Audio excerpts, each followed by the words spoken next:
Hi, I'm Milena. Welcome back to my channel and welcome to a book haul. I've been buying quite a lot of books in the last 6 months, mainly because I just really feel like it and because it makes me really happy to have a bigger TBR. I think my own TBR is a little over 100 now, and it just makes me feel really happy because I have so many wonderful books to pick from. I've been showing quite a lot of book hauls in my vlog, so I'm not going to show those books again today. Today I have 16 books to show you. I have non-fiction, I have some books for a younger audience, I have some contemporary fiction, and I have a few classics. Where should we start? I think I'm going to start with the smallest pile, and that is my non-fiction that I got. One I picked up on a whim, and the other one has been on my wishlist for quite some time. It's not about the burqa, it is a contemporary feminist essay collection. This was edited by Mariam Khan. I could try to tell you what this is about, but I think the back says it way better. One writer, Mariam Khan, found herself increasingly frustrated with a national discourse that marginalized Muslim women's voices. She decided it was time for something new. Why was she only hearing about Muslim women from other people? Why weren't Muslim women given a chance to speak for themselves? That sounds like a wonderful essay collection, also quite heartbreaking, but as I've mentioned before, when I'm not reading the classic text for feminism she wrote, I would really like to read some contemporary non-fictional feminism. So this one is going on the list. And then I've also found something that I think will be a very cozy non-fiction, and that is called These Precious Days by Anne Patchett. These are also essays, but just on daily life. And I read The Dutch House by Anne Patchett and really enjoyed it, so I basically picked this up because I like the author. Patchett ponders life as she explores family, friendship, marriage, failure, success, and what it all means. I really like some more low stakes, low-key non-fiction, so I'm sure I will really enjoy this as well. I have 3 books that are either YA or middle grade or a little bit in the middle. The first one is a pick for the Hobbitses book club, and that is Lonely Castle in a Mirror. This is about a group of teens who find some magical elements in a house that they encounter, I believe. And then really absurd things start to happen. This is translated from the Japanese. This was Mary's pick for the Hobbitses book club, and we will read it in... I'm not sure, I will leave it here.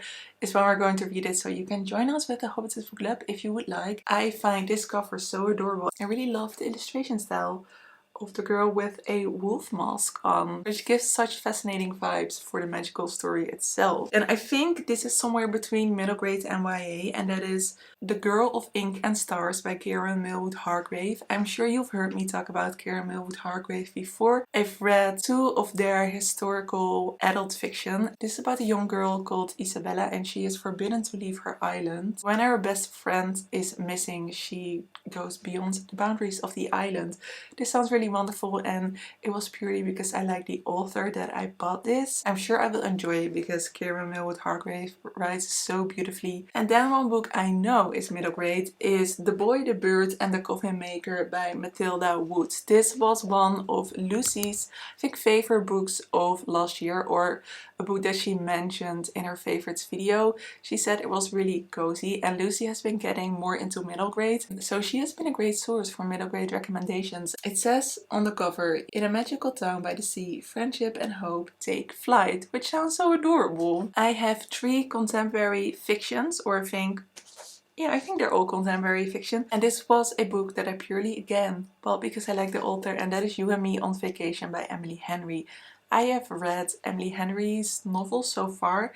I think I really am curious for her newest novel, but it will be a while before that comes out. So before that, I'm going to read You and Me on Vacation. This was the one I thought I would like most, but I really love beach reads and I love book lovers. This is Friends to Lovers, and I think it is set during a longer period of time. I thought I would really like Friends to Lovers, but it turns out that the incredibly slow burn of Friends to Lovers bores me often.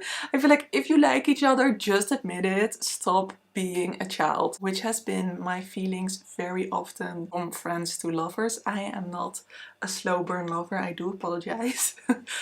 But yeah, it's Emily Henry, and I'm sure I will have a great time with this one. I am just going hard on favorite authors. I am not discovering any new authors, I think, with this book haul. Another author I really enjoyed is Maggie Nelson. So when I was in the bookstore yesterday, I found another one of her books, and that is The Argonauts. I think a big theme in this is her marriage. It says a timely and genre-bending memoir that offers fresh and fierce reflections on motherhood, desire, identity and feminism.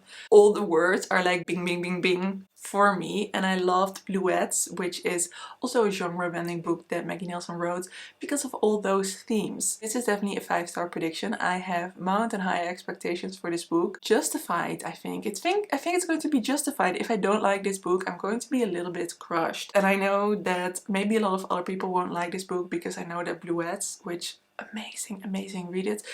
But it does have a lot of mixed reviews, but I loved it. I need to reread it actually, but also this one. And then an author I liked, but maybe this is a bit of a second chance because I wasn't blown away by it and I had some comments on their previous works, but I think it's going to be a good one because I think the themes are more for me, and that is Slum Virgin by Gabriela Gabson Camara. This is again translated from the Spanish by Frances Riddle. If you are looking for translated books, especially books that are translated from Spanish to the English, then have a browse around Cargo Press's website because they have a lot of really great fiction, especially from Argentina. I have read 3 of their books in the last year and enjoyed them overall. I read the back and I still don't know how to describe this to you. I can say that it is set in Buenos Aires, that it is about sex workers and people who really struggle in the slums of Buenos Aires. It is about a journalist who investigates, I think, sex workers, or not investigates, just wants to write an article about sex workers and then somehow gets too close to their subject. I think it's so much more. I cannot summarize this well to you. I think someone in the comments like a long time ago recommended this book to me and I was fascinated by it. I read the other book, The Adventures of China Iron, which I enjoyed but not loved 100%. But still, I was really fascinated by the author. This again sounds fascinating and I really enjoyed the writing in The Adventures of China Iron. So I have high hopes for this one. If you have seen my most recent TBR board video, then you know that I struggled finding historical fiction that was on my own TBR. So when I was in the book cafe, I picked up 2 historical fictions that I was kind of vibing with. I've seen people really enjoying these, so I felt confident in picking them up. The first one is Medusa by Jessie Burton. This is, I think, quite a dramatized version of the story of Medusa. Medusa is awesome. She is the snake lady who turns everyone into stone, and I really enjoy it when especially female authors give a little bit of nuance to a woman that is portrayed as a monster. So I loved Circe by Madeline Miller, and I think this has kind of the same take. I have not read anything by Jessie Burton before, but I think she is really good at writing an exciting plot, so I cannot wait to see what she does with Medusa. The other one I'm not sure about because I've seen mixed reviews, but the story and the plot just sounds really exciting, and that is Electra by Jennifer Saint. This again is a Greek myth retelling. This sentence on the back made me buy it. This is the story of 3 women, their fates doomed by the fickle nature of men and gods. And then we have Clytemnestra, Cassandra and Electra. Also, it is blurred by Elodie Harper, and I love her work. Talking about Elodie Harper, I bought a Kindle last year, and sometimes I'm just kind of browsing and I see that a novel I'm quite interested in is discounted. But I got the second book in the Wolf Den trilogy. This is set in Pompeii. The first book is set in a brothel and it's about all the sex workers who reside there. They are mainly enslaved women. And we follow a main character and a lot of different things happen in her life. The last book ended on a bit of a cliffhanger, so I'm curious to see where the second book will take us. I got 2 more books on my Kindle and I think they're both historical romance. I'm actually not sure if this is fantasy romance, historical romance or contemporary. I don't know. All I know is that Sarah from Sarah Perusals screams about this and we share a love for romance. So I got it as well. I got The Wisteria Society of Lady Scoundrels by Inia Holton, which is book 1 in I think a trilogy. This is a fantastical historical romance. We follow Celia, who is the ideal Victorian lady. She's also a thief. Like the other members of the Wisteria Society crime sorority, holy moly. She flies around England drinking tea, blackmailing friends and acquiring treasure by interesting means. This is supposed to be really lovely. I think it is a slow-paced romance which I know Sarah loves, and I just said I don't love that, but this just sounds so up my alley. I've seen it around and I wasn't sure about it until Sarah said how amazing it was. Going to read that very soon, I hope. Then the other historical romance that I got on Kindle is Infamous by Lex Croucher. I read Reputation by Lex Croucher, and that was a Regency historical romance which I really enjoyed. It was very great and dramatic, and it just had great characters. It was queer, it was everything you wanted it to be.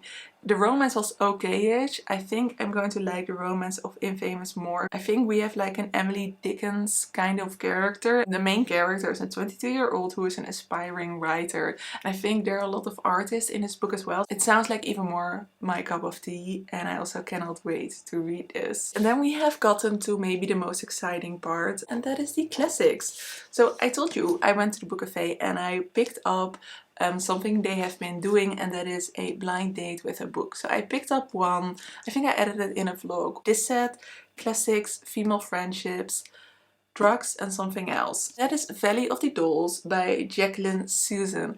I had not heard of this, which I think is important when you do the blind date thing, because I was scared that I already owned it. It says dolls, red or black, upper or downers, washed down with vodka or swallowed straight. For Anne, Neely and Jennifer, it doesn't matter, as long as the pill bottle is within easy reach. Apparently they tried to make it in the entertainment industry in the 1960s, and it's supposed to not go well for them. I am scared to read this, but I was also pleasantly surprised to get this from the blind date with a book, because it sounds incredibly adventurous, and I do like a little bit of Hollywood drama, especially from a female perspective. They have been making like these Hollywood films, which I find way too indulgent, and I'm not having a great time with those films, but having something that was actually written in the 60s, I think is going to be more up my alley. I would love to hear your thoughts if you've read this one, because I don't think I've seen anyone review this book. I got my very next Shakespeare. I tried to read this once before, but I wasn't really ready in my Shakespeare journey, and I think I am now, and that is Macbeth. I know that this is about treachery, that this is about witches, it is about politics, which all sounds great, fascinating. I am a Shakespeare fan, but I do only read Shakespeare for fun. Like, I will not annotate Shakespeare, I will not have an elaborate discussion on it. I don't think I get everything, I don't think I can say anything useful on it, but I do really enjoy the drama, and I love the Pat Macmillan editions, because I usually read this in a day. I put on a full cast audiobook, I read along, watch the illustrations, and I just have the very, oh, these are very dramatic, and I just have the very best time. The treachery. Oh dear. Yeah, I cannot wait to read this again. This will be a readathon book for me. This is very much inspired by my love for Virginia Woolf, because I got my very first Vita Sackville West book. This is called Old Passion Spent, and what I know about Vita Sackville West is that she wrote something that I think we would call now popular fiction, that her writing is way more approachable than a Virginia Woolf. It's about the great statesman Lord Slane, and he dies. And everyone assumes his dutiful wife will slowly fade away. But instead the widow goes to their rented home and revels in her new freedom. And she revives youthful ambitions and gathers some very unsuitable companions. Oh, this sounds a little bit F. Scott Fitzgerald, maybe? A little bit, although was this written earlier? Same time, maybe. Yeah. Oh, I think this is going to be a lot of fun. Then something that is way less fun, I think, is going to be a tough read, is Invisible Man by Ralph Ellison. This is also our Hobbitses book club read for another month that I cannot remember, but I'll put it here. This was Sarah's pick. I know Sarah enjoys reading big books, but this is intimidating because, oh, the font is okay, but usually when this edition is this big, it is big. This is over 500 pages. Sarah, what are you doing to me? A probably quite difficult, heartbreaking book. Over 500 pages. I'm not sure if I'm ready for this. It says Ralph Ellison's blistering and impassioned first novel tells the extraordinary story of a man invisible simply because people refuse to see me. It was published in 1952 when America's society was on the cusp of immense change. Yeah, I think this is about our main character who goes different places and encounters historical political events. I am scared to read this, but I'm sure it will be really wonderful to discuss it with the Hobbits. A book Boy gifted me was Things Fall Apart. I didn't think I wanted to read this until I heard people review it. One of the first things people say is that it's very sexist and that it has a lot of violence against women, but that it is very intentional in that way, and that it kind of reveals a culture. This is about a man who lives in West Africa and he accidentally kills a clansman, and about all the repercussions that that has for him. Yeah, I've heard amazing things about the writing as well, so this again will be a book that I think will really surprise me. The final book is a book by an author that I always really seem to enjoy, and that is The Sundial by Shirley Jackson. I have not heard a lot of people read this, even though the description sounds fascinating. This is about a woman who inherits this beautiful big home, and then the original owner, who is long dead, paranormal, hello, arrives to announce the world is ending and only the house and its occupants will be saved. Ooh, this sounds so good. I don't read horror a lot, but I seem to really like it when Shirley Jackson does it. So that is a big pile of books I hope to read very soon that has cranked up my own TBR to over 100, which I love. It used to stress me out to have a big TBR, but now it just makes me really happy because I can just read whatever I want and I have access to the books. If you enjoyed this book haul, I would love it if you would consider subscribing to my channel and we can talk more about books. For now, I hope that you have a lovely day or evening, and I hope to see you in another video. Doei!